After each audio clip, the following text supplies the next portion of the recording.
Bismillahirrahmanirrahim. Assalamualaikum warahmatullahi wabarakatuh. Innal hamdalillah nahmaduhu wa nasta'inu wa nastaghfir wa na'udzu billahi min sururi anfusina wa min sayyiati a'malina may yahdihillahu fala mudhillalah wa may yudlilhu fala hadiyalah. Asyhadu an la ilaha illallah wa asyhadu anna Muhammadan abduhu wa rasuluh. La nabiyya ba'da amma ba'd. Tak bosan-bosannya kita mengeluarkan dari lisan kita, yaitu puja dan puji syukur atas kehadirat Allah Subhanahu wa Ta'ala, karena Dialah yang telah memberikan kita semua begitu ribu-ribu nikmat sehingga kita tidak mampu menghitungnya, mulai dari yang besar sampai yang terkecil, mulai dari yang terlihat sampai yang tak terlihat, mulai dari yang dijangkau oleh rasa maupun mata hati, kita tidak akan mampu menghitungnya.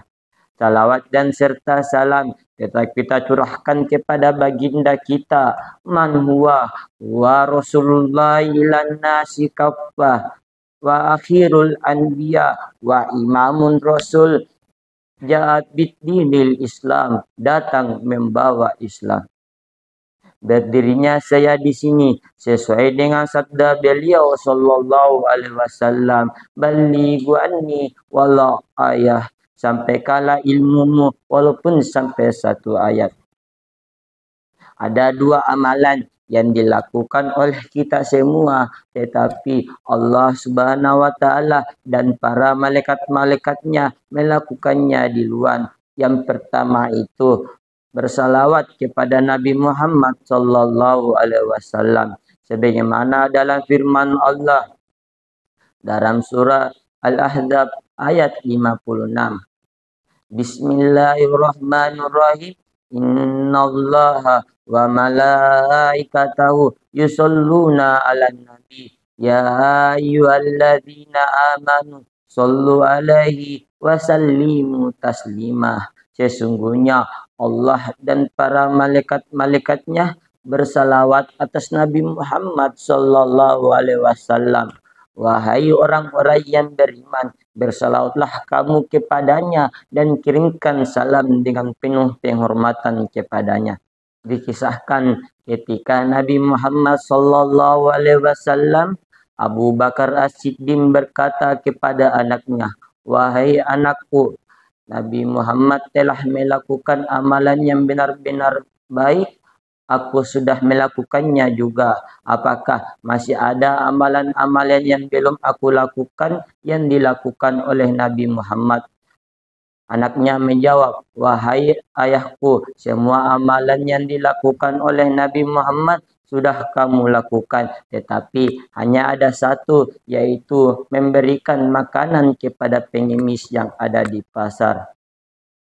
Abu Bakar As-Siddiq bergegas-gegas pergi ke pasar dan mencari pengemis itu. Ketika Abu Bakar As-Siddiq melihat pengemis itu, Abu Bakar As-Siddiq langsung menghampirinya dan menyuapinya.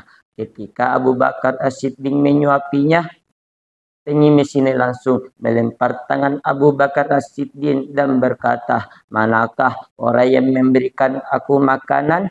Abu Bakar As-Siddiq, manakah orang yang sering memberikan aku makanan dengan lemah lembut? Abu Bakar As-Siddiq menjawab, wahai saudaraku, yang sering memberikan kamu makanan dengan lemah lembut, dia sudah meninggal, yaitu Nabi Muhammad sallallahu alaihi wasallam. pergi ke sini langsung bersujud dan mengatakan dua kalimat syahadat, yaitu asyhadu alla ilaha illallah wa asyhadu anna muhammadan abdu wa rasuluh. Tiada Tuhan selain Allah dan Muhammad adalah utusannya. Amalan yang kedua yaitu mengucapkan astagfirullah. Ketika kita melihat sesuatu atau melakukan sesuatu, seringlah mengucapkan astagfirullah. Dikisahkan ada seorang ulama yang sedang melaksanakan sholat. Ulama ini selesai melaksanakan sholat dan dia tidur di dalam masjid. Tidak lama kemudian datanglah penjaga masjid ini dan mengusir ulama itu. Lalu ulama itu pergi ke suatu rumah-rumah yang kecil yang di sampingnya ada penjual roti. Ketika ulama ini ingin tidur, ulama ini melihat perilaku penjual roti itu. Apakah yang dilakukan penjual roti itu? Yang dilakukan penjual roti itu ketika dia mengambil rotinya, dia mengucapkan astagfirullah. Ketika dia meletakkan rotinya, dia mengucapkan astagfirullah. Ketika mengambil sendoknya, mengucapkan astagfirullah. Begitu dan seterusnya. Tidak lama kemudian ulama ini bangun dan menghampiri penjual roti itu. Ulama ini berkata, "Wahai saudaraku, sudah berapa lama kamu amalkan amalan ini?" Penjual roti itu mengatakan, "Wahai saudaraku, sudah 20 tahun." Ulama ini bertanya lagi, "Wahai saudaraku, permintaan apa yang Allah belum kabulkan?" Penjual roti ini menjawab lagi, "Wahai saudaraku, semua permintaan yang aku minta kepada Allah sudah dikabulkan, tetapi hanya satu, yaitu bertemu dengan Imam Ahmad." Ulama ini mengatakan, "Wahai saudaraku, yang selama kini kau cari itu adalah aku, yaitu Imam Ahmad Hambal." Kesimpulan dari ceramah ini, marilah kita sering bersalawat kepada Nabi Muhammad sallallahu alaihi wasallam, dan janganlah lupa ketika kamu melihat sesuatu mengucapkanlah astagfirullah. Cukup sekian ceramah saya, mudah-mudahan bermanfaat bagi kita semua. Jika ada jarum yang patah, janganlah simpan di dalam peti. Jika ada kata-kata saya yang salah, janganlah simpan di dalam hati. Akhirul kalam, wassalamualaikum warahmatullahi wabarakatuh.